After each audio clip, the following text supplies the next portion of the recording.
आ रही है अब स्क्रीन। ओके ठीक है, कल कहाँ तक हुआ था?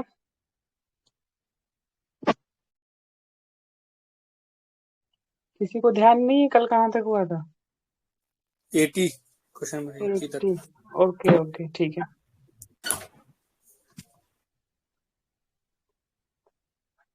नेक्स्ट क्वेश्चन है, the area shown in ABCD in a given map showing with the largest religious minorities, select the correct answer using the code given below। तो ए नंबर यहाँ पे है, बी यहाँ पे है, सी यहाँ पे है, डी यहाँ पे है। और तो आपको ये बताना है कि ए नंबर बुद्धिस्ट माइनॉरिटीज में कहाँ पे होंगे? क्रिश्चियन, जैन, मुस्लिम? क्रिश्चियन तो नॉर्थ ईस्ट। North east? अरे नहीं, ये क्या कह रहा है क्वेश्चन? हाँ, given map ABC. Largest religious minority. ठीक है, लार्जेस्ट रिलीजियस माइनॉरिटी में कौन कौन आते हैं? बुद्धिस्ट आते हैं, क्रिश्चियन आते हैं, जैन आते हैं, मुस्लिम आते हैं, सिख आते हैं। तो आपको ये बताना, जैसे ये बी है, राजस्थान का ये रीजन है ना, तो यहाँ पे राजस्थान रीजन में कौन होते हैं? जैन लोग होते हैं। हाँ, जैन होते हैं, जैनिज्म। हाँ, जैनिज्म वाला होगा इस अनुसार से। तो यानी कि बी का क्या होगा? 3। बी का 3 है भी किसी में? अच्छा, 2 में है। एक ये है और एक ये है। नेक्स्ट वन देखते हैं। इधर ये डी है, डी मतलब क्या? ये कौन सा रीजन है? आंध्रा। हाँ, आंध्रा का रीजन है। यहाँ पे कौन सा आंध्रा वाला होगा? रीजन है वो। मुस्लिम होगा, हैदराबाद। मुस्लिम हैदराबाद। अच्छा, हैदराबाद मुस्लिम। ठीक है, यानी डी का 4। डी का 4 ऑप्शन ही नहीं भाई। डी का या तो 4 किसके किसके लिए? 4 बस जो ए के लिए है। और ए के लिए 4। ए मतलब डी क्या? का हैदराबाद 1 है ना, मतलब सी ए वाला इधर है। हैदराबाद होगा।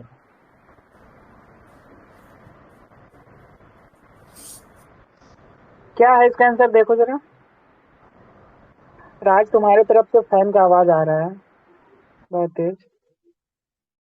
हाँ, अब देख लेते हैं कौन कौन से एरिया में। तो बुद्धिस्ट है जो रिलीजियस माइनॉरिटी में कहाँ कहाँ पे है?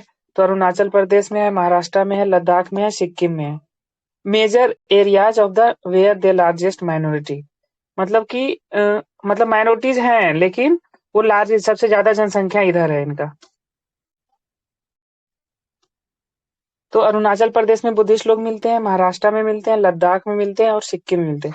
और ये जो महाराष्ट्र वाले जो बुद्धिस्ट हैं ये कन्वर्टेड हैं ये भीमराव अंबेडकर के द्वारा। जो क्रिश्चियन नागालैंड में है, मतलब minority in majority Nagaland, Mizoram, Meghalaya, Kerala and Goa. Jain कहाँ कहाँ है मेजोरिटी में? महाराष्ट्र में है, राजस्थान में है, गुजरात में है, एमपी में है। मुस्लिम्स यूपी में है, बिहार में है, वेस्ट बंगाल में है। यूपी में कितना परसेंट मुस्लिम है, कोई बता सकता है? जेएनके में है 19% 19। 19%। और ये बिहार में लगभग ये 16 से 17% के आसपास है। वेस्ट मुस्लिम बंगाल का है पता वेस्ट बंगाल में। है, ये नहीं पता मुझे एग्जैक्टली। सिख पंजाब में है मेजोरिटी में, हरियाणा में है और दिल्ली में भी है।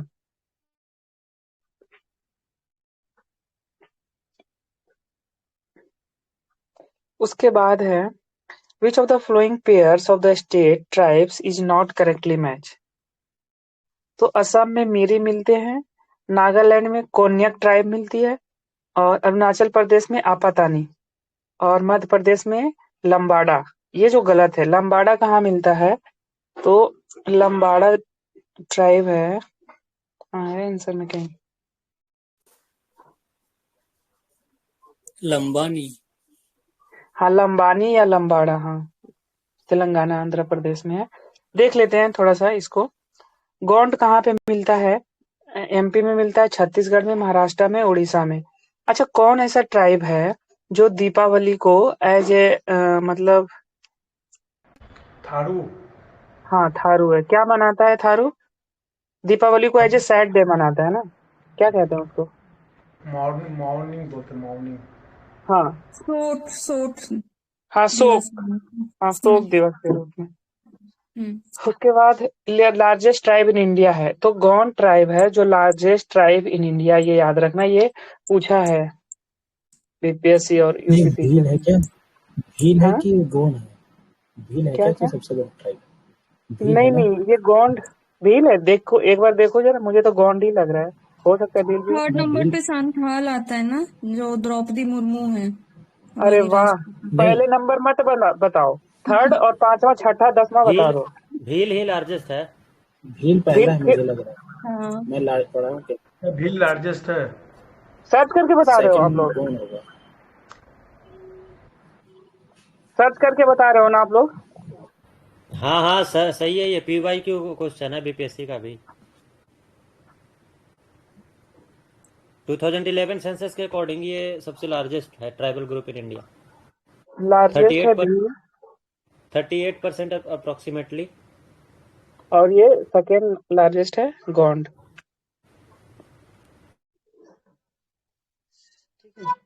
उसके बाद है मुंडर, कहाँ पे मिलता है? झारखंड में मिलता है, उड़ीसा में मिलता है, वेस्ट बंगाल में मिलता है। मुंडा रिवेलियन के लिए प्रसिद्ध है। खासी मेघालय में मिलता है, और मैटरनल सोसाइटी है famous for living root bridges, तो पता ही है मेघालय, और मैटरनल सोसाइटी है। और जो खासी ही ऐसा टाइप था जिसको नॉर्थ ईस्ट में अंग्रेजों का पहले सामना हुआ था, कोई पढ़ा है ऐसा पीवाईक्यू? गारो हाँ, फर्स्ट मेघालय में मिलता है। इंटरेक्ट। हाँ, first interaction. Celebrate Wangala festival, ये फेमस है Wangala festival, known for their music and dance. Naga कहाँ? नागालैंड और अरुणाचल प्रदेश में मिलता है, फेमस फॉर नागास। कोन्यक नागालैंड में मिलता है, कोन्यक ट्राइब नागालैंड में, ये याद रखना है। Tattoos and warrior culture. Next one है लेप्चा ट्राइब, सिक्किम और वेस्ट बंगाल में मिलता है। One of the oldest tribe in Himalayas, one of the oldest tribe में इसका नाम है लेप्चा ट्राइब। लाम्बानी या बंजारा ट्राइब इसको कहते हैं, तेलंगाना में मिलता है, आंध्र प्रदेश में, कर्नाटक में और राजस्थान में मिलता है। लंबानी नोमैडिक कम्युनिटी है, फेमस फॉर लाम्बनी एम्ब्रॉयडरी, क्या है embroidery. Embroidery. Toda tribe Tamil Nadu, Nilgiri में मिलता है, known for the buffalo herding and Toda huts. Koya tribe है, आंध्र प्रदेश में मिलता है। अच्छा, कोन्या ट्राइब अभी हमने देखा था, कहाँ था कोन्या? कोन्यक नागालैंड। नागालैंड में। हाँ, एक है कोया, कोन्यक और कोया अलग अलग है, आंध्र प्रदेश में, तेलंगाना उड़ीसा में मिलता है। ये समक्कम सरलम जतरा फेस्टिवल ये लोग सेलिब्रेट करते हैं। बताओ भाई, कोई है इधर तेलंगाना उड़ीसा से? सुब्रा नहीं है? राहुल। अरे नहीं, कर्नाटक। सुब्रा भाई बताओ आप इसको जरा, समक्कम सरलम जतरा कौन सा फेस्टिवल है? जतरा नाम से वहां बहुत ज्यादा फेस्टिवल होता है उड़ीसा ये में। तेलंगाना। तेलंगाना में? समक्का। हाँ, हाँ, तो ये सरलम्मा फेमस सरमक्का। पर्सनालिटी है शायद ये, Sammakka Saralamma. Saralamma Jatra. Okay. Jarawa tribe Andaman and Nicobar की है, संथालीज सेंटिलीज ग्रुप में among the most isolated tribe in the world. कौन सा? जारवा ट्राइब। सेंटिनलीज है भैया। हाँ जारवा नहीं, वो सेंटिनलीज ही है। हाँ, ओके ओके, हाँ जारवा सेंटिलीज एक ही हुआ ना। उसके बाद है which Indian nationalist leader looked upon the war between Germany and Britain as a God sent opportunity which would enable India exploit the situation of their disadvantage। कौन बोला ऐसा? सुभाष चंद्र बोस ने बोला है कि अपॉर्चुनिटी लेना चाहिए, और भगवान के द्वारा अपॉर्चुनिटी भेजा गया है। ऑप्शन को एक्सप्लोर कर लेते हैं। पहला ऑप्शन है सी राजगोपालाचारी, तो सी राजगोपालाचारी हैं जो अर्लीस्ट नेशनलिस्ट हैं, ज्वाइन आईएनसी 1906 में ज्वाइन किया था। सॉल्ट सत्याग्रह इन तमिलनाडु में इन्होंने किया है। मद्रास प्रीमियम क्या? Introduce reform opposed Quit India movement. अच्छा, मद्रास प्रीमियम, ये इन्होंने क्विट इंडिया मूवमेंट को अपोज किया था। है किसी को ध्यान? ऐसा कोई पढ़ा है? क्या नाम है इनका? C Rajagopalachari opposed Quit India Movement. CR formula इन्होंने दिया, propose Hindu Muslim compromise reject the Jinnah and Congress. CR formula में प्रपोज किया था, propose Hindu Muslim compromise and rejected by the Jinnah and Congress ने दोनों रिजेक्ट कर दिया था। और CR फार्मूला में इन्होंने क्या क्या बोला था, कोई बताएगा? CR फार्मूला में इन्होंने क्या क्या बोला? क्या बोला कि कम्युनिकेशन, डिफेंस एंड क्या करेंसी कॉमन होगा, ऐसा कुछ बोला था क्या? भाई कोई मॉडर्न नहीं पढ़ रहे हो क्या? इंडियन गवर्नर जनरल बने हैं ये 1948 से 1850 तक रहे, फर्स्ट इंडियन गवर्नर जनरल है।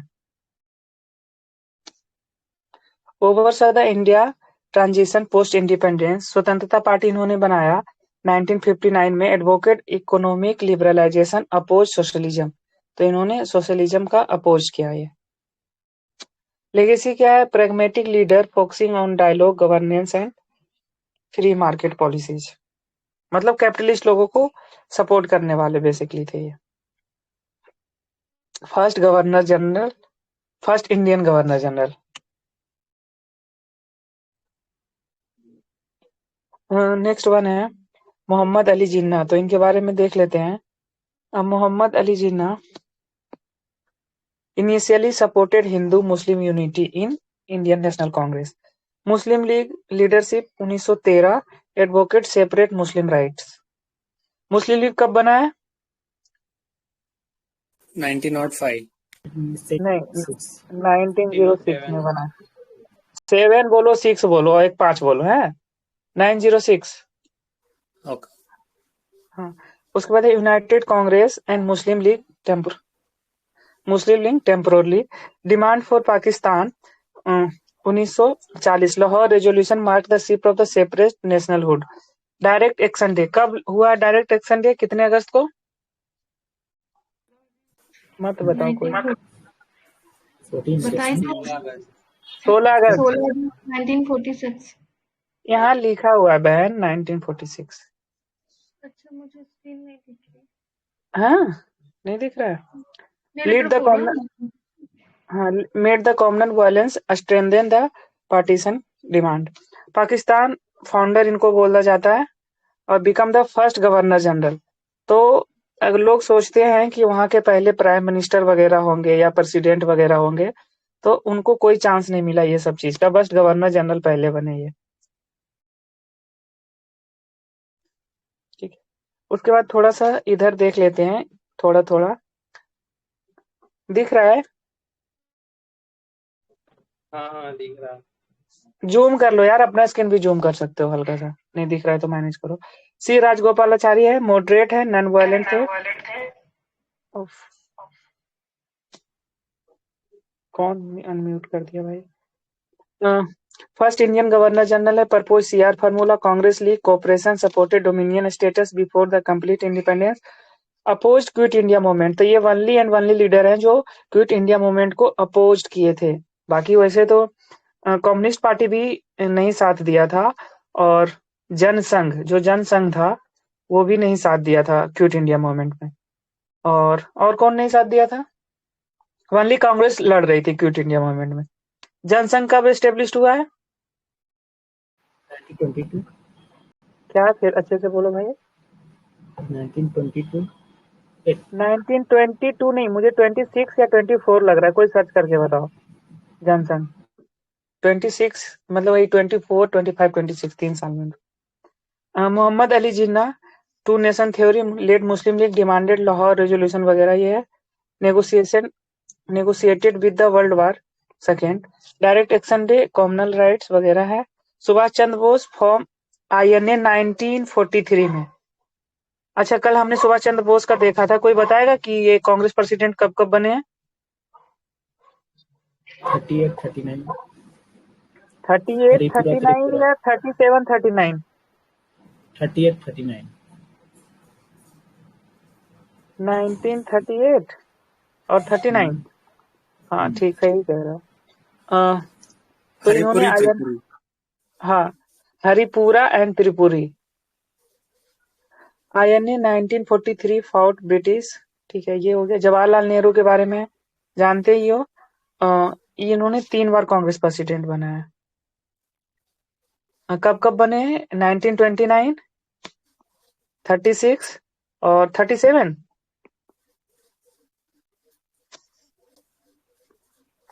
उसके बाद आगे बढ़ते हैं। एज पर द 1991 सेंसस, तो अभी कोई काम का है नहीं, ठीक है। तभी हम देख लेते हैं 2011 के सेंसस के अनुसार से हाईएस्ट लिटरेसी रेट जो स्टेट वाइज में केरला में है। और टॉप 3 स्टेट में देखोगे तो केरला, मतलब स्टेट में यूटीज मिला हुआ है, और लक्षद्वीप है और मिजोरम है। कोई सोच भी नहीं सकता कि मिजोरम टॉप 3 में होगा लिटरेसी रेट में। हाँ, क्योंकि स्मॉल स्टेट है ना, तो मतलब पॉपुलेशन डेंसिटी भी उतना नहीं है, तो इसके वजह से हो सकता है। ओके, मतलब सच में एजुकेशन का कोई योगदान नहीं है। होगा भाई, एक काम किया होगा एजुकेशन पे। भाई एजुकेशन भाई अच्छा है। हाँ, 3 यूटीज में क्या है? लक्षद्वीप है जो सबसे ज्यादा है, लेकिन उसके बाद दिल्ली है और चंडीगढ़, ये सब बहुत पीछे है। अब थोड़ा सा देख लेते हैं टॉप 3 सेक्स रेशियो वाला। तो सबसे अच्छा सेक्स रेशियो कहाँ का है? अ, केरला में है, नो 1084। फिर सेकंड नंबर पे तमिलनाडु में है। फिर तीसरे नंबर पे आंध्र प्रदेश है। सबसे खराब कहाँ का है, कोई बताएगा? हरियाणा। हाँ, हरियाणा का है। सबसे हाँ, खराब हरियाणा का है। और सबसे टॉप 3 पुडुचेरी है, लक्षद्वीप है, चंडीगढ़। ये अच्छा है मतलब। उसके बाद है जम्मू कश्मीर का एरिया मार्क किया हुआ है नीचे वाले क्वेश्चन में, A, B, C and D respectively. तो अब आपको बताना है, दिख तो रहा ही होगा। A नंबर पे क्या, कौन सा जगह है, B नंबर पे, D नंबर पे और C नंबर पे कौन सा जगह है? पहला ऑप्शन है अनंतनाग, बारामूला, श्रीनगर, कारगिल। बारामूला, श्रीनगर, कारगिल, अनंतनाग। बताओ भाई, आंसर बताओ। 3 नंबर श्रीनगर होगा। डी नंबर कारगिल होगा। D नंबर अच्छा, कारगिल होगा। हाँ, D नंबर कारगिल होगा, सही कह रहे हो। ए बारामूला। ए बारामूला। ये ऑप्शन सी देखिए तो सही है। देखो भाई, आंसर देखो, कोई मेरे पास आंसर नहीं है यार। कारगिल डी है। आंसर की श्रीनगर है पहले नंबर पे, यहाँ पे श्रीनगर है। नहीं उधर से इंदौर। ये देखो कारगिल, क्वेश्चन नंबर क्या? अनंतनाग। Question number 85। 85 का सी। 85 का सी, हाँ ठीक है।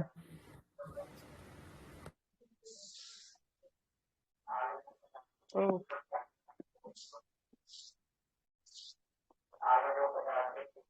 क्या है यार।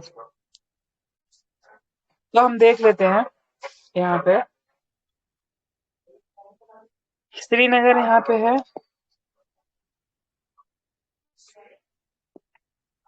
ये रहा श्रीनगर।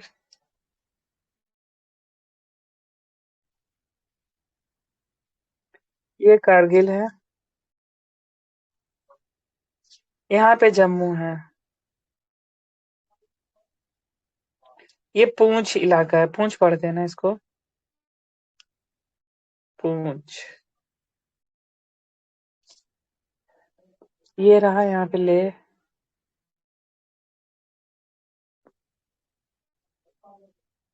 ये देखो यहाँ से अच्छे से दिख रहा है, अनंतनाग यहाँ पे है, श्रीनगर इधर है, करगिल यहाँ पे है, लेह यहाँ पे है। हाँ, और ये जो, हाँ कोई कुछ कह रहा है, बारामूला कहाँ पे है? आवाज नहीं आ रहा है अभिषेक आपका। बारामूला नहीं दिख रहा। ओके, बारामूला भी दिखाता हूँ मैं, बारामूला सब एक डायग्राम में नहीं है ना।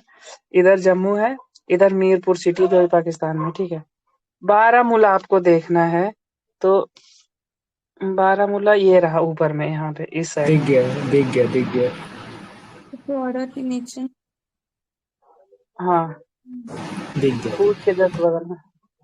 अभिषेक आप कहाँ रहते हो? बहुत आवाज आता है जैसे अनम्यूट करते हो। हाँ, विच of the flowing leader of the Congress was totally in the favour of cabinet mission? कौन सा लीडर थे जो टोटली फेवर में थे कैबिनेट मिशन के? बताओ भाई, पटेल। लगा दूंगा। सरदार पटेल थे। सरदार पटेल थे, श्योर? सरदार पटेल भी होना चाहिए। मुझे तो नहीं लग रहा है वो होंगे कैबिनेट मिशन के टोटली फेवर। मुझे लग रहा है जवाहरलाल नेहरू होना चाहिए। क्या आंसर देखना भाई, कोई एक आदमी। तो अब देख लेते हैं कैबिनेट मिशन था क्या। Cabinet mission was answer B है 86 का। बी। हाँ, जवाहरलाल नेहरू, ठीक है। नहीं, सरदार कैबिनेट वल्लभ भाई क्या? सरदार वल्लभ सरदार भाई वल्लभ पटेल। भाई हाँ, जीके टुडे। वो जीके टुडे को नहीं मानूंगा मैं, दूसरा और कोई सोर्स है तो बताओ। Cabinet mission, cabinet mission plan was sent by the British government to India in the March 1946. Rahul पहले म्यूट करो आप। Discuss transfer of the power and frame of a constitutional framework. की फीचर क्या था? रिजेक्टेड पार्टीशन को इन्होंने reject कर दिया था, ये याद रख लेना भाई। Remain united Pakistan was not consider viable. Grouping क्या था? ग्रुप ए में हिंदू मेजोरिटी प्रोविंस था, ग्रुप बी में मुस्लिम मेजोरिटी एरिया था नॉर्थ वेस्ट, और ग्रुप सी में Muslim majority area Bengal and Assam था। Constituent Assembly formation 389 member assembly to draft the Indian Constitution. Interim government, a temporary coalition government at the center until the independence. Control of the defense, foreign affairs. British would retain the control until the full independence. Impact क्या हुआ? Congress accepted but opposed the grouping. Wanted to a strong center. Muslim League initially agreed but later rejected and call of the direct action day. Led the Mountbatten Plan 1947. Eventually क्या है? Eventually partition of India. और जो बंटवारा हुआ और वहां का जो पाकिस्तान का ये कॉन्स्टिट्यूएंट असेंबली बना, वो कौन से एक्ट से बना? 1947 से।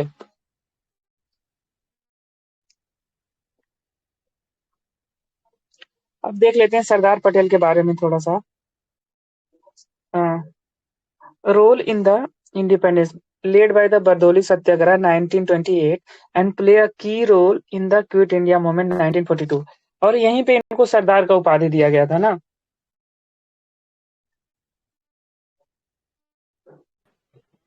By the women of Bardoli। की role in the quit India movement. उसके बाद integration of the princely state. As a first home minister, he merged 565 princely states into India. Iron Man of India, known for his firm leadership and national unity efforts. Constitution making में क्या है? Help in the framing Indian Constitution. Advocate federalism with a strong center. Foundation, founder of the IS/IPS, established modern administrative structure. Statue of India है जो world का tallest statue है, कौन से जिले में है, कोई बताएगा? 182 मीटर लंबा है। Statue of unity hmm. Bharat Sabarmati Ratna, river के बैंक में है। हाँ। अब कौन से डिस्ट्रिक्ट में पूछ रहा हूँ मैं? शायद साबरमती डिस्ट्रिक्ट भी है ना वहां पे।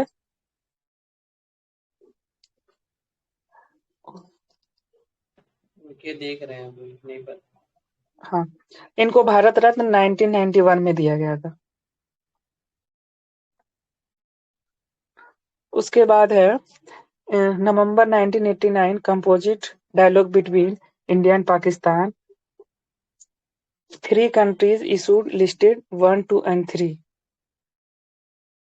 3 continuous issues. Okay, sorry. Listed 1, 2, 3 है।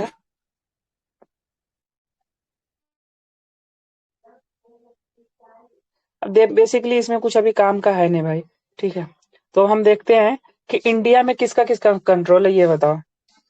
इंडियन रिवर पे, इंडियन जो इंडिया कंट्रोल करता है कौन से रिवर पे करता है? रावी ब्यास सतलज। रावी ब्यास हाँ, सतलज। हाँ, रावी ब्यास सतलज।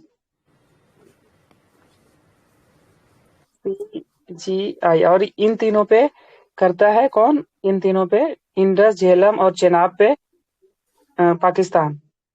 ठीक है, तो इसको ये बिल्कुल एकदम वेस्ट से ईस्ट की डायरेक्शन में है ये। ठीक है, ये क्रोनोलॉजी इसको याद रखना। तो ये RVS रखना और ICJ या फिर CGI उल्टा लिख देना यहीं से, CGI chief justice of India. Chronology है पूरा ऐसे।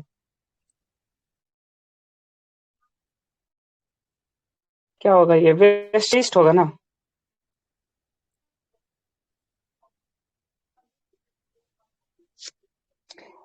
इन तीनों पे पाकिस्तान का कंट्रोल है, इस पे इंडिया का कंट्रोल है। अब ये बताना है कि सतलज रिवर है जो कहाँ से निकलती है और कहाँ ड्रेन करती है।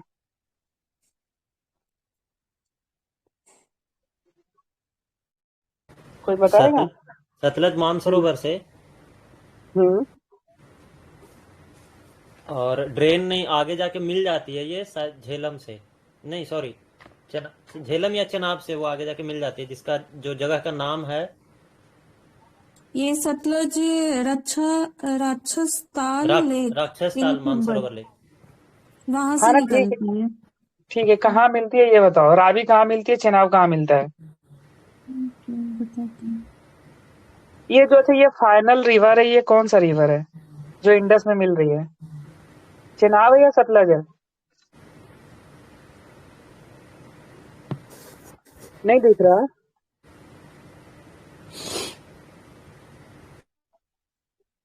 मत देखो। फाइनल रिवर सतलज है भैया, जो लास्ट में सतलज से इंडस से मिलता है।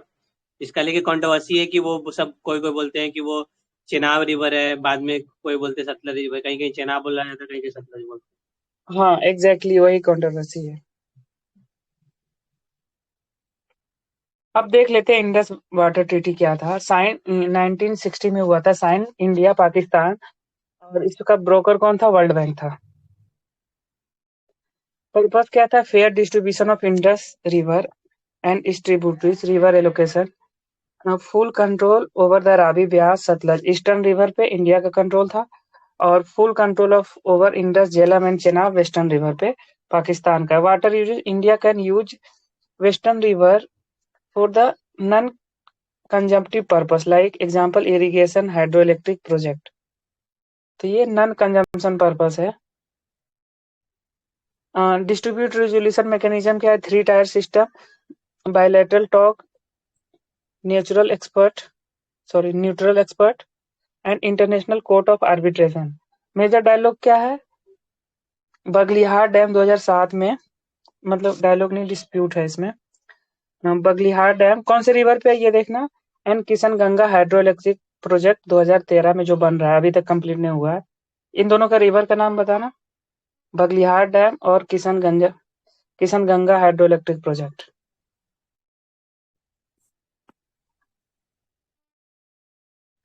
बता रहे हो कोई? भैया जूम कीजिए तो नहीं दिख रहा क्या बोल रहे हैं spelling. Kishan Ganga hydro electric project और और बगली हाथ। बगलिहार डैम कौन से रिवर पे है?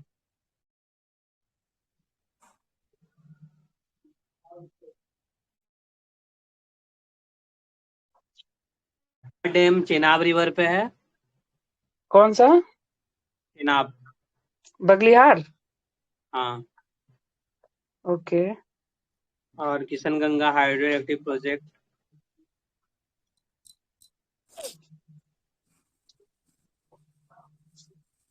वो है किशन गंगा रिवर का ही नाम है वो, ट्रिब्यूटरी किसकी ऑफ ट्रिब झेलम रिवर। नहीं क्या किशन गंगा, क्या? ये किशन गंगा जो रिवर है है ये ट्रिब्यूटरी ऑफ झेलम। उत्तराखंड में है क्या? आपका आवाज नहीं आ रहा है जी। किशन गंगा उत्तराखंड में है क्या? नहीं नहीं, उत्तराखंड में नहीं है। अच्छा ये JNK, उत्तराखंड जम्मू में, एंड कश्मीर हिमाचल, में। JNK में। मतलब ये जो है ये JNK लिखा रहा।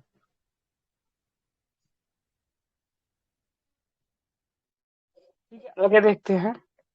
विच of the following statement is correct? Neel Darpan बाजे played based on the exploitation of indigo farmers. The author of the play क्या है? घासीराम कोतवाल is Vijay Tendulkar. The play Navana by the Naveen Chandra Das was based on the famine in Bengal. Urdu theatre used to depend heavily on Parsi theatre. बताओ भाई कौन सा इसमें सही है? ये नीले हाँ दर्पण। हाँ, नील दर्पण सही है। अब हम देख लेते हैं नील दर्पण क्या था। नील दर्पण written by Deenbandhu Mitra, a Bengali play exposing the exploitation of indigo farmer by the British planters in Bengal, played a role in the Indigo Revolt. Translated by the into English by the Michael Madhusudan Dutt. Michael Madhusudan Dutt के द्वारा English में translate किया गया और widely circulate किया गया। घासीराम कोतवाल by the Vijay Tendulkar, a Marathi play depicting political corruption in 18th century Peshwa role based on the life of the Ghasiram, a police chief in Pune. अभी भी लोग घासीराम के ऊपर जोक वगैरह मारते हैं क्या? ऐसा कुछ कहावतें हैं इसके ऊपर? झांसी पास छत्तीसगढ़ में है ना नेशनल पार्क? अरे वो तो गुरु घासीदास है ना। अच्छा हाँ। नवाब क्या है? नब्बन बाई द बिजोन भट्टाचार्य, नवन्ना by the Bijon Bhattacharya, not Naveen Chandra Das. Okay. A Bengali play depicting the Bengali famine in 1943 highlighted the। अच्छा, ये बंगाल फेमाइन आया था 1943 में, तो कोई कमेटी बना था, कोई बता सकता है? Suffering peasant and food crisis. Parsi theatre में क्या 19th century was a mix of the Persian Urdu Indian storytelling Urdu theatre influence but not entirely depend on the Parsi theatre. उसके बाद है which of the following Indian leaders was the dismissed by the British from the Indian civil services? Satyendra Nath Tagore, Surendra Nath Banerjee, RC Dutt and Subhash Chandra Bose. बताओ भाई कौन dismiss कर दिया गया था? सुरेंद्रनाथ बनर्जी। सुरेंद्रनाथ टैगोर नहीं, ये सुरेंद्र नाथ बनर्जी। अब हम देख लेते हैं पहला ऑप्शन देख ले, तीसरा ऑप्शन का है आरसी दत्त।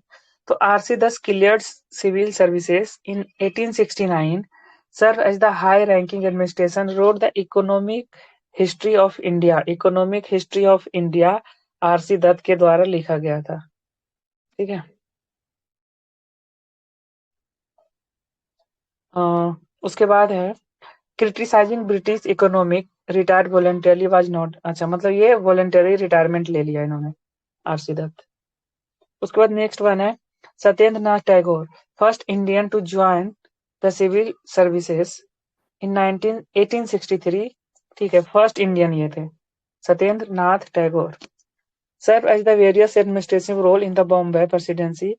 तो ये भी कभी डिसमिस नहीं हुए।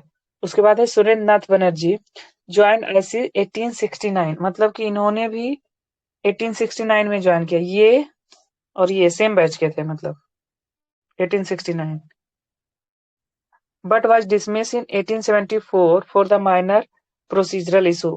Founded the Indian National Association 1876, which later merged to the Indian National Congress. कौन से सेशन में मर्ज हुआ था, कोई बताएगा? कल हमने देखा था कांग्रेस का सेशन सारा, तो उसमें हमने ये भी देखा कि मर्ज कर दिया गया था। लाहौर सेशन।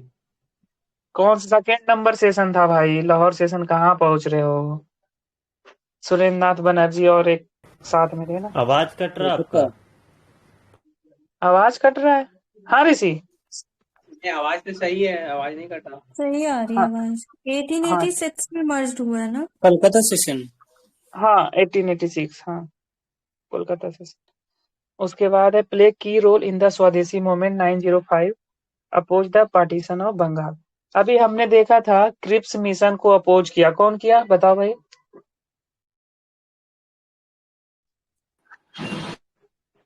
बताओ ऋषि, तुम बताओ। पीस मिशन का अपोज। चुप रहो, हो गया। राहुल तुम बताओ भाई। खत्म। नीतीश बताओ।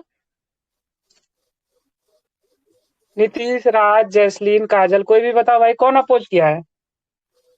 अभी हमने ऊपर देखा ना। क्रिप्स से कैबिनेट है। सॉरी, नहीं, ये क्विट इंडिया मूवमेंट। भैया वही हम बोल रहे, सीआर दास अपोज किए ना।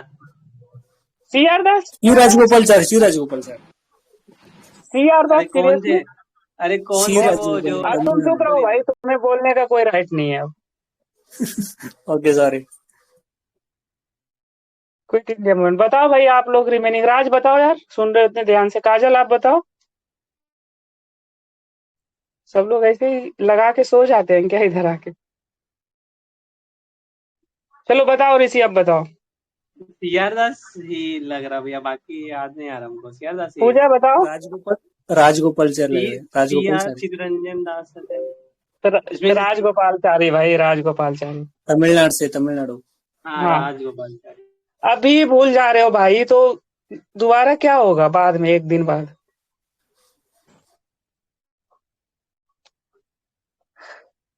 डिसमिस कौन किए हुए थे? सुरेंद्र नाथ सुनिए ना, बनर्जी। ये फिर याद करने का सेशन लेना होगा। अच्छा, साल बीत गया है। हद हो गया। अब सुभाष चंद्र बोस के बारे में देख लेते हैं हम लोग, ठीक है? ऊपर वाला ही ऑप्शन को एक्सप्लोर करते हैं। अर्ली लाइफ आईसीए रिजिग्नेशन दे दिया। क्लियर इंडियन सिविल सर्विस 1920 में किया इन्होंने, ठीक है? उसके बाद but resign and join freedom struggle. Join Indian National Congress 1920 में ज्वाइन किया था। और 1920 में कांग्रेस का इंपॉर्टेंट सेशन हुआ था। कोई बताएगा 1920 में कांग्रेस का क्या हुआ, क्यों इंपॉर्टेंट है?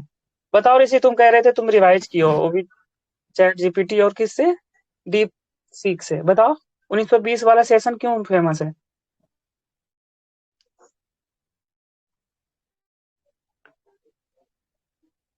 बताओ शुभ्रा, सुप्रिया, काजल, जिसान, राज, राहुल, बीजी, पूजा, अभिषेक।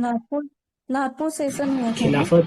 खिलाफत 214 किया था ना। हाँ, खिलाफत भी हुआ था। और क्या असहयोग ये आंदोलन भी हुआ था। ओके? और कांग्रेस का कॉन्स्टिट्यूशन है जो बनाया था, इसको न्यू कॉन्स्टिट्यूशन अडॉप्ट किया था। किसी को याद नहीं है? 1920 वाले सेशन में तो न्यू कॉन्स्टिट्यूशन अडॉप्ट किया। और पहला कॉन्स्टिट्यूशन कब बना कांग्रेस का? कौन से सेशन में? 1908 वाले में। हाँ सर, मालवीय जी जब वो किए थे, प्रेसाइड किए थे 1988। हाँ ठीक है भाई, मत बोलो आप लोग यार।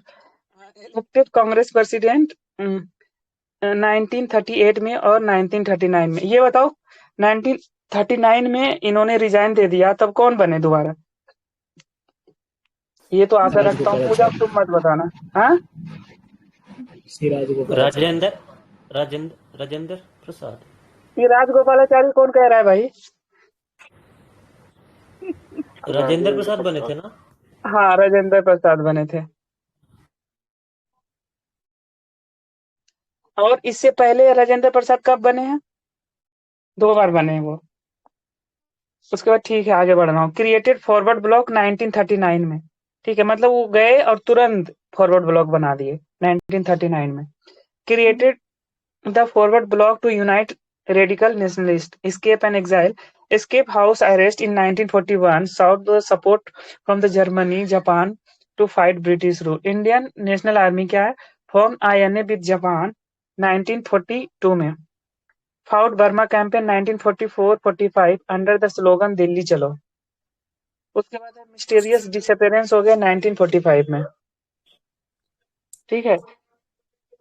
Allegedly died plane crash in Taiwan, but theories have survived. मतलब ऐसा कहता है भाई अभी भी जिंदा है। कुछ दिन पहले भी आया था कि वो सुभाष चंद्र बोस भी हैं।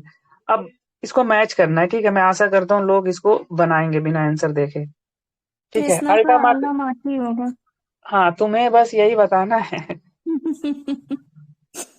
ठीक है। हाँ, कावेरी पे कौन सा डैम होगा? हल्का क्वेश्चन है। हाँ, मित्तूर डैम होना चाहिए भाई। गांधी सर। कावेरी। हाँ ठीक है, नर्मदा तो गांधी सागर ठीक होना चाहिए, नहीं चंबल गांधी होगा ये। सागर, चंबल, सरदार सरोवर, सर क्या हाँ दोनों में से? हाँ। नर्मदा नर्मदा सरदार सरोवर। अब सरोवर। ये अल्माअट्टी डैम है जो कौन से स्टेट में, ये बताना है। कर्नाटका।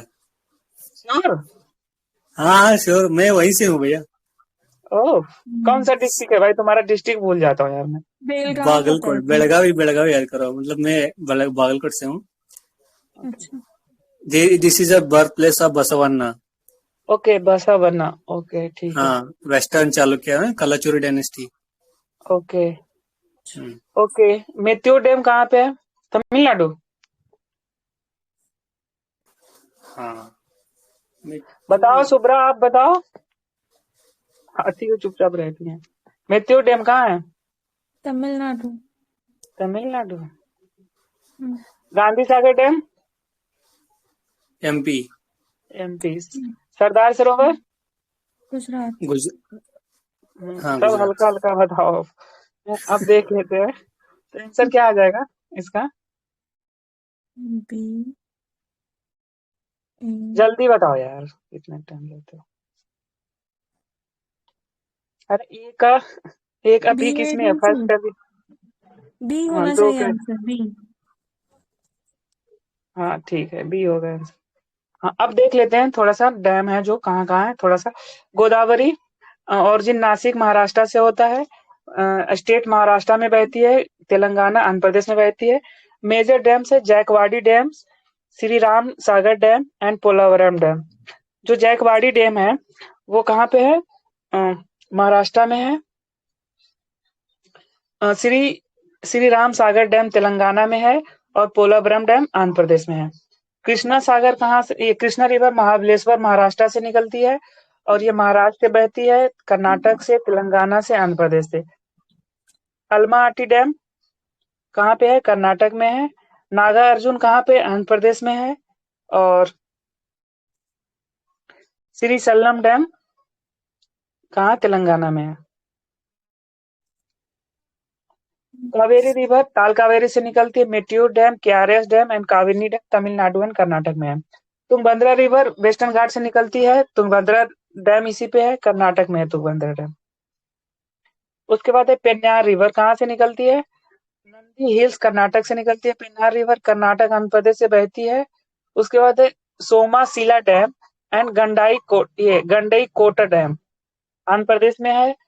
वैगई वेस्टर्न घाट तमिलनाडु से निकलती है, तमिलनाडु में वैगई डैम है, इस पे तमिलनाडु में है। पंबा रिवर कक्की डैम है इसके ऊपर, पंबा रिवर पे कक्की डैम और केरला में है। नेक्स्ट वन है पेरियार रिवर, यहाँ पे मुल्ला पेरियार डैम है, इडुक्की डैम है केरला। उसके बाद है भवानी नीलगिरी तमिलनाडु में है, तमिलनाडु केरला। ये मतलब नीलगिरी से निकलती है भवानी रिवर, और यहाँ पे भवानी सागर डैम तमिलनाडु में है। साबरमती अरावली हिल्स राजस्थान से निकलती है, और धरोई धरोई डैम है जो गुजरात में है। और इधर वाला आप लोग खुद से पढ़ लेना, ठीक है, पीडीएफ मिलेगा तो। उसके बाद है मैच करना है आपको। First Indian war of independence कौन लिखे हैं, बताओ भाई। अम्बेडकर। क्या आदमी हो यार तुम लोग बोलते हैं। हाँ, हम्म। आनंद मठ कौन लिखे हैं, आनंद मठ, बंकिम चंद्र चटर्जी। हाँ चटर्जी। बंकिम चंद्र चटर्जी, ठीक है। लाइफ और divine Rabindranath Tagore. Life divine Rabindranath Tagore, Tagore. Okay. और साधना श्री अरविंदो, साधना जैसा अरविंदो। बुक यही लिख सकते हैं। आंसर क्या होगा इसका, ये बताओ। सी अरे लाइफ सी डिवाइन श्री अरविंदो लिखे हैं। अरे वाह ऋषि, ओके। उसके बाद साधना, बाद है रविन्द्रनाथ टैगोर। क्या होगा इसका आंसर, जो भी आंसर हो हम इधर देखते हैं, हम काम की बात। Vinay Damodar Savarkar first war of independence 909 लिखा है इन्होंने। इंटरप्रिटेशन ऑफ द 1857 रिवोल्ट, ठीक है, इन्होंने। और लिखा है हिंदुत्व, हु इज हिंदू, ये लिखा है। और 6 glorious epoch of Indian history, तो इन्होंने 3 बुक लिखा है। क्या है, first Indian war of independence, Hindutva and 6 glory epoch. उसके बाद है बंकिम चंद्र चटर्जी, इन्होंने लिखा है आनंद मठ, देवी चौधरानी, ये मूवी का भी नाम है शायद, देवी चौधरानी, इन पे बना, इसी पे बना हुआ है। उसके बाद है दुर्गेश नंदिनी। नंदिनी। हाँ, दुर्गेश, इसमें क्या है, हिस्टोरिकल रोमांस नोवेल है भाई, किसी को चाहिए तो मेरे से ले लेना ये वाला, ठीक है। उसके बाद श्री अरविंदो लाइफ डिवाइन है, सावित्री लिखा है इन्होंने, easy to, oh sorry, essay on Gita, ठीक है। और कौन सा लैंप लिखा है इन्होंने भाई? ओल्ड लैम्प ऐसे कुछ। लैम्प ना, old lamp lamp.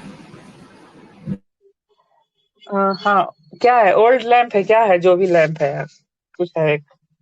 Rabindranath Tagore ने लिखा है सांदला, ये साधना लिखा है, गीतांजलि लिखा है, और गोरा, गोरा बहुत फेमस है, और इस पे बना हुआ है वेब सीरीज वगैरह भी, गोरा मतलब ऐसे बना हुआ है, यूट्यूब सर्च करोगे तो मिलेगा गोरा। उसके बाद है, इवेंट को आपको बताना है कि सबसे पहले कौन सा इवेंट और कहाँ हुआ। संथाल रिवोल्ट कब हुआ था भाई, बताओ आप लोग, इसमें पता चलेगा किसका कितना मेमोरी पावर है, बताओ भाई। कितनी बार पढ़े हैं ना हम लोग। इतनी बार पढ़े हैं लेकिन कोई काम का नहीं है। 1855। 55 to 56, हाँ, हम्म। मुझे भी याद नहीं है, अभी देखता हूँ। संथाल रिवेलियन 52। गलत है यार, ये गलत है भाई, मैं डेफिनेटली संथाल गलत। बता रही हूँ 1855। साल 55 to 56। हाँ हाँ वही मुझे, संथाल में। हाँ। डेक्कन राइट्स कब हुआ? डेक्कन राइट्स कुछ याद नहीं है किसी को? शुभ्रा बताओ जी। 1921 में हुआ है। 1875। इंडिगो हुआ 1875। था 1859 से 60। हाँ मतलब कि क्रांति होने के बाद भी मतलब रिवोल्ट चल रहा है इंडिगो। डेक्कन राइट्स बताओ भाई। 1875। 1855। क्या?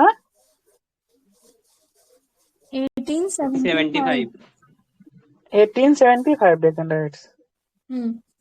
अच्छा मतलब चौथा है 1857। 1857, मतलब 1875 में एक और इम्पोर्टेंट काम हुआ है, कोई बताएगा हम्म। क्या? पता नहीं, याद नहीं आ रहा, बट हुआ है। बोल दो। आर्य समाज का स्थापना कब हुआ है? अच्छा। 1875 में हुआ है। कहाँ पे हुआ था? मुंबई में। इसका फिर बाद में कहाँ हेडक्वार्टर ट्रांसफर किया गया? पंजाब। लाहौर। अच्छा सॉरी। बहुत बैकग्राउंड आवाज आता है जी आपका, अभिषेक। हाँ पंखा चल रहा है 4 गो। अरे म्यूट करो यार जल्दी। संथाल रिवेलियन 1855 to 56 हुआ है, lead by the Sidhu and Kanhu. किसी को याद करने में ये प्रॉब्लम है तो बताओ भाई। Against the British revenue policy and जमींदार, took place present day Jharkhand, Bihar and West Bengal. British crushed the rebellion, but it led to the creation of Santhal Pargana. Deccan Rush 1875 में हुआ, took place in the Maharashtra due to the high land revenue demands, exploitation by the money lenders. उसके बाद है farmer attack on the money lenders, burn the debt records, यही है, ठीक है, Deccan riots. और इससे केवल led to Deccan agriculture relief act आया 1879 में। उसके बाद नेक्स्ट वन देखते हैं, इंडिगो रिवोल्ट। तो इंडिगो रिवोल्ट कब हुआ? बंगाली पेजेंट 1859 to 60 में हुआ इंडिगो रिवोल्ट। मतलब 1857 का क्रांति व्रांति सब जल उल के खत्म हो गया, तब ये रिवोल्ट हो रहा था इधर। Bengali peasant protested against the forced indigo cultivation under the exploitative terms, led by the Digambar Biswa and Vishnu Biswa. Resulted the Indigo Commission of 1860, which helped in the reduce the exploitation. ये नाम याद रहेगा, दिगंबर बिस्वा और विष्णु बिस्वा, विश्वास। विष्णु विश्वास, दिगंबर विश्वास। ठीक है भाई, विश्वास रखो, याद रहेगा। उसके बाद है, मैच करना है भाई, बताओ। फर्स्ट एंग्लो बर्मीज वार कब हुआ है? फर्स्ट एंग्लो अफगान वार कब हुआ है? फर्स्ट एंग्लो मराठा वार कब हुआ है? और सेकेंड एंग्लो मैसूर वार कब हुआ है? सेकेंड एंग्लो मैसूर हुआ है 1780 to 84। मतलब बात तो 1780 बिल्कुल होगा दूसरा। सेकंड अच्छा। दूसरा 1780, हाँ सही कह रही हो, लेकिन फिर भी हाँ मुझे डाउट है। फर्स्ट एंग्लो बर्मा वार कब हुआ? 1775 में क्या हुआ सबसे पहले? फिर इन सब में सबसे पहले कौन हुआ होगा? होगा ना एंग्लो मराठा। ये कंफर्म है, सेकेंड एंग्लो मैसूर वार 1780 में हुआ है, ये सूर्य ही कंफर्म है। शायद पहले हुआ था ना। मराठा पहले हुआ ना।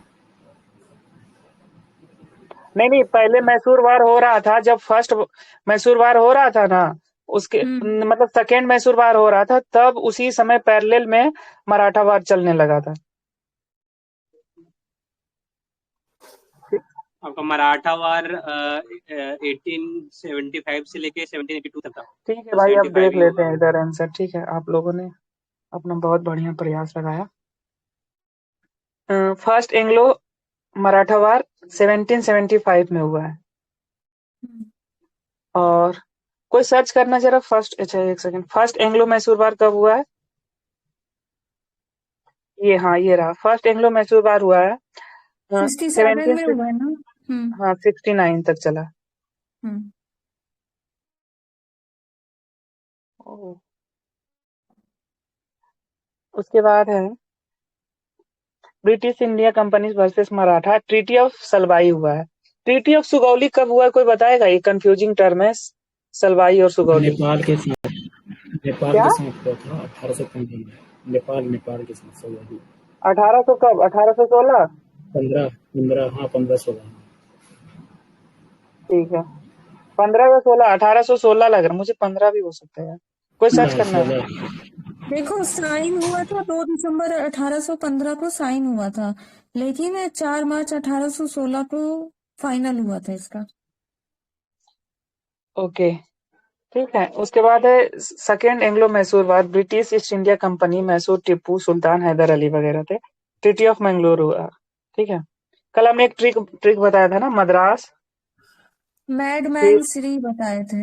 हाँ मैडमैन सीरीज, हाँ ठीक है, मैडमैन सीरीज वही, वो भी ठीक है। उसके बाद है 1824 में क्या हुआ? फर्स्ट एंग्लो बर्मीज वार हुआ, British India company versus Burma kingdom. Hmm treaty of Yandabo sign हुआ 1826 में। ठीक है, 1824 में गवर्नर जनरल कौन था?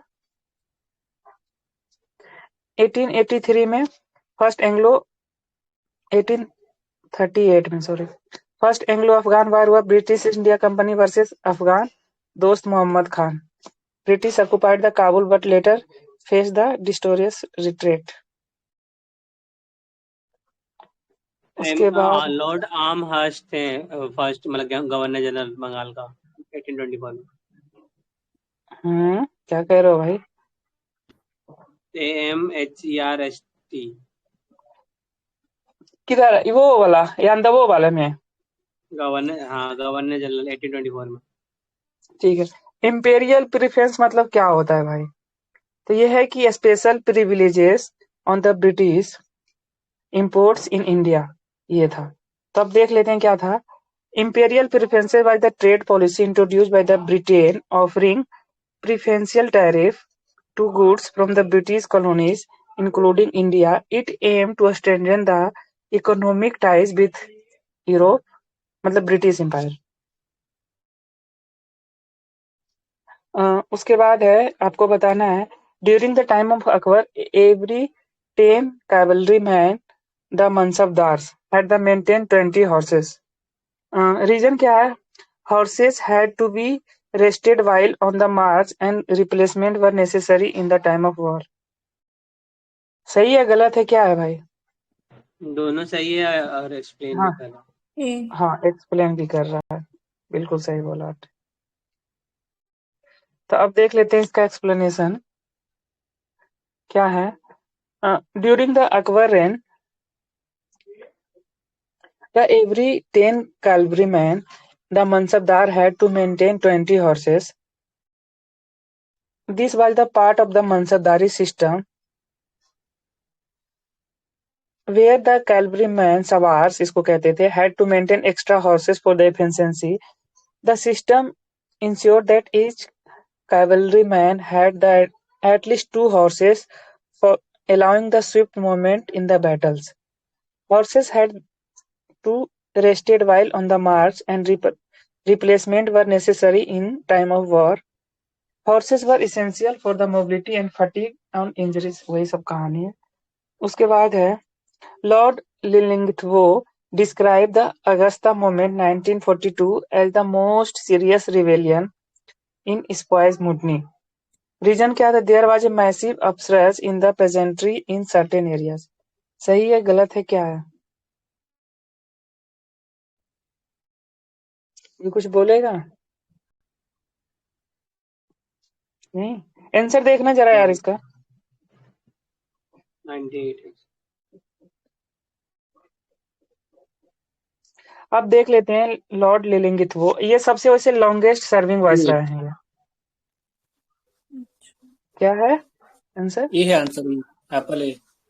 ओके ओके, ठीक है. रीजन भी है और ये भी है. ठीक है. उसके बाद है लॉर्ड लिलिंगथवो. 1930, हाँ लिलिंग जो भी हो. 1936 टू 1943 रहे viceroy of India. Government of India act 1935 इनके समय में आया और इम्प्लीमेंट हुआ 1937 में. Introduce the provincial autonomy and the bicameral legislature in some provinces. Congress form ministries and 8 provinces but resign in 1939. क्यों रिजाइन कर दिया था 1939 में, कोई बताएगा? Second world war. Lilingthwoe declares in India's participation in the World War II without the consulting Indian leaders led to the Congress minister resignation and demand for the complete independence. August offer आया 1940 में. Promised Dominion status after the war, rejected by the Congress but accepted by the Muslim League. ये देखना भाई, जो अगस्त offer था वो accepted by Muslim League but rejected by Congress. उसके बाद है formation of individual satyagraha. Launch by the Mahatma Gandhi. First satyagrahi was Vinoba Bhave. Second कौन थे? सेकेंड इंडिविजुअल सत्याग्रही, हाँ, जवाहरलाल नेहरू. थर्ड कौन थे? ये तो मजाक था. थर्ड नंबर वाला बताओ. कलाम आजाद. नहीं नहीं नहीं, पूछते पूछते मैं खुद भूल गया. बताओ पूजा यार, 2-3 बार तो ग्रुप में बताया हूँ. ब्रह्मदत्त. ठीक है, ब्रह्मदत्त थे जो थर्ड सत्याग्रही, इंडिविजुअल सत्याग्रही थे. उसके बाद क्रिप्स मिशन आया 1942 में, sent by the British PM Winston Churchill to offer dominion status after the war, rejected by the Congress as it did not guarantee the complete independence. Quit India movement led by the Mahatma Gandhi. Slogan do or die. Quit India movement का कौन oppose किया था? फिर से बताओ जरा ऋषि. सी राजगोपालाचारी. हाँ, I think अब नहीं भूलोगे तुम. टोटल सप्रेशन हुआ bye the British with the mass arrest. Significance क्या है? लॉन्गेस्ट सर्विंग ब्रिटिश वाइसराय, 7 साल. ठीक है. इसीलिए और कुछ कहे है? थे ना विंस्टन चर्चिल महात्मा गांधी को अर्ध नंरा फकीर ऐसे कुछ है ना. उसके बाद है डिवोल्यूशन ऑफ ए करेंसी में प्रमोट एक्सपोर्ट. हाँ बिल्कुल सही है. सही बात है. हाँ, price of a country product in the international market में fall due to the devaluation. ये भी सही है. प्राइस ऑफ द कंट्री सही है. हाँ, सही तो है, यानी तभी ये तो होना चाहिए आंसर. चीप होगा तब तो एक्सपोर्ट होगा ना. हाँ, अब देख लेते हैं इकोनॉमिक इंडिकेटर्स और relation with export and import. क्या होता है जब करेंसी डिवैल्यूड हो जाएगा, डिवोल्यूशन होगा, तो क्या होगा? एक्सपोर्ट इंक्रीज होगा लेकिन इंपोर्ट महंगा होगा. इंपोर्ट महंगा हो जाएगा तो क्या होगा? इंपोर्ट डिक्रीज होगा डिक्रीज. और इन्फ्लेशन बढ़ जाएगा क्योंकि इंपोर्टेड इन्फ्लेशन ज्यादा हो जाएगा. और क्या होगा? फॉरेन एक्सचेंज रिजर्व में क्या होगा? बढ़ सकता है. ठीक है, क्योंकि FDI हमारा बढ़ेगा. हाँ, तो आज अभी हमारा इतने रहने देते हैं और बाकी देखते हैं अब क्या करना है. बताओ भाई, अब क्या करना है?